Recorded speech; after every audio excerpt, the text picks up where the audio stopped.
Spesso quando si tratta di disabilità si pensa a una persona che non si prende cura di se stessa e che si abbandona. Brava e brava. Io voglio abbattere questo mito. È un'ispirazione. Già ci siamo quasi. Lei dà coraggio anche ad altre persone.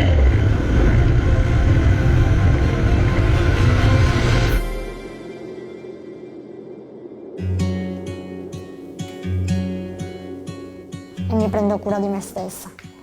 Adoro il make-up, vestirmi bene, tutte queste robe qua. Io fondamentalmente mi trucco senza protesi completamente, tutto con i miei piedi. Se io non esco mai senza trucco, non mi piace. Cioè mi sento molto più femminile truccata, anche più curata. Mi chiamo Nadia, ho 26 anni e vivo giù in Sicilia.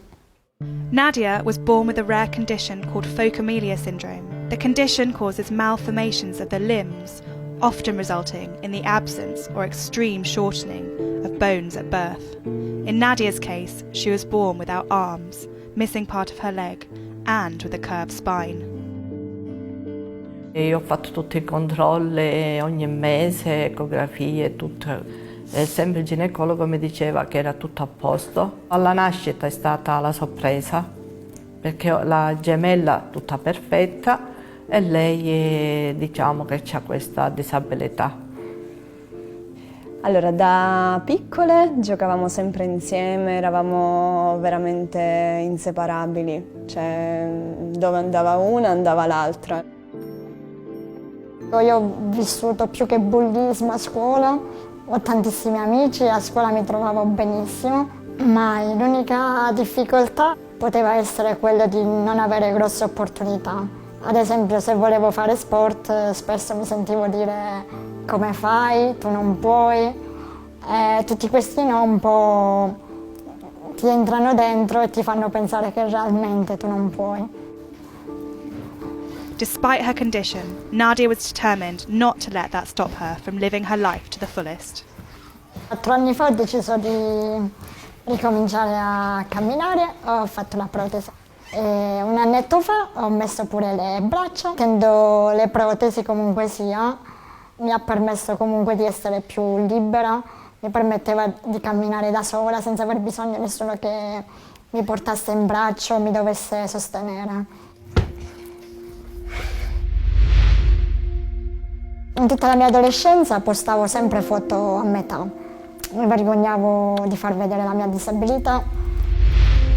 Io mostravo solo il mio volto perché mi vergognavo tantissimo. Pensavo di non essere accettata e quindi non mi andava di farmi vedere per intero. Non la vivevo benissimo. Sinceramente ho capito che sono questa e ho deciso semplicemente di far vedere su un social, che possa essere Instagram o Facebook, il mio quotidiano. Sinceramente non mi aspettavo questo clamore su Instagram e tutto questo sostegno. 4 anni fa, dalla mia fisioterapista, di fare un po' di palestra. Al solito, sempre con il pregiudizio, alcune palestre non se la sono sentita di allenarmi, fin quando sono arrivata nella palestra attuale. Facciamoci. E mi hanno presa con loro in questa meravigliosa famiglia ormai. Oggi facciamo un po' di riscaldamento, lavoriamo sull'equilibrio e poi andiamo a fare un po' di potenziamento. Va bene.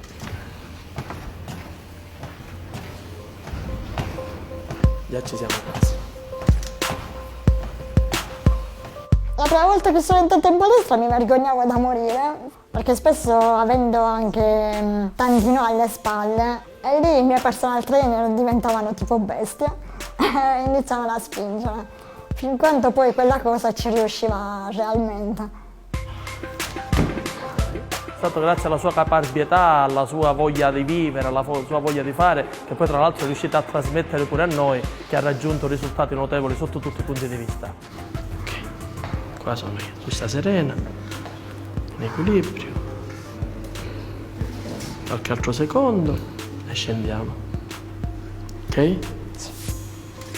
Abbiamo tanti bambini disabili, ma lei è un'eccezione. Ad oggi tutti i no ricevuti ho come obiettivo di farli diventare sì. Ho un carattere molto testardo e non accetto nessun no. Ok? Dopo una bella sessione di palestra sono ancora carica e andiamo a fare mototerapia. Nadia wanted to push herself even further and discovered the thrill of being on a motorbike as a form of therapy. Ho scoperto la mototerapia con un video di YouTube di Vanni Oddera, poi c'è stato un evento di freestyle proprio vicino a dove abito io. La immagini lontana dalla disabilità e quel senso proprio di libertà, puro terrore, ma allo stesso tempo è bellissimo. Io sono Rosario Farrugia, il presidente della Motor Life. Insieme a Nadia abbiamo sposato di promuovere la mototerapia e ora vi facciamo vedere cosa facciamo.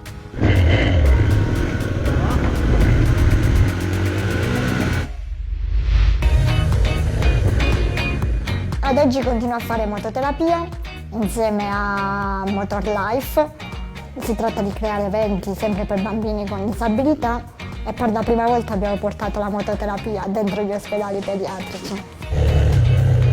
La mototerapia mi ha dato un obiettivo, mi sento parte importante di qualcosa. La mia ambizione per il futuro mi piacerebbe trovare un lavoro, poi migliorare ancora sempre di più la mia autonomia e chissà anche di trovare un compagno. La gioiella della casa nostra ne vuole bene da tutta la pazzia.